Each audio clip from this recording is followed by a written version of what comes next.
इस मंदिर का जो रकबा है तकरीबन 85 एकड़ है और इस मंदिर में गाय भी रखी गई हैं और उसके अलावा यहाँ पर जगह जगह मूर्तियाँ भी देखने को मिलती हैं। अभी पुल से थोड़ा आगे चलेंगे तो ये देखें हर जगह यहाँ पर चौक में और रास्ते में मूर्तियाँ नज़र आ रही हैं। जो हिंदू मत में यानी सनातन धर्म में संत थे यानी उनके जो बुज़ुर्ग होते हैं उनकी ये मूर्तियाँ जो है बनाकर यहाँ पर लगाए हुए हैं। इस तरफ जो है बहुत सारी गायें हैं क्योंकि हिंदू मत में इसे मुक़द्दस समझा जाता है।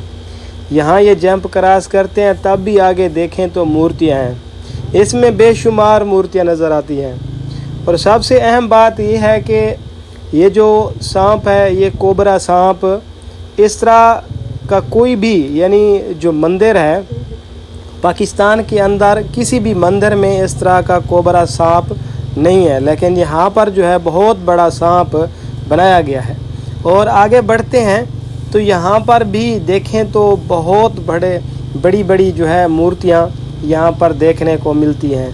यहाँ पर भी देखें तो मूर्तियाँ हैं और ये उनके जो संत हैं यानी बुज़ुर्ग हैं उन्हीं की मूर्तियाँ हैं। यहाँ पर भी आप देखें तो बहुत बड़ी बड़ी मूर्तियाँ मौजूद हैं। और इससे पहले भी मैं जो SSD मंदिर है इसको करीब से भी दिखा चुका हूँ और इसका शिवलिंग भी दिखा चुका हूँ। मंदिर के साथ जो बड़ी बड़ी मूर्तियाँ हैं वो भी दिखा चुका हूँ और उसके अलावा जो है मंदिर के करीब एक पुराना कुआं वो भी दिखा चुका हूँ। अब चूँकि ये मंदिर लंबा है इसलिए वीडियो को जो है मज़ीद आगे बढ़ाया गया है।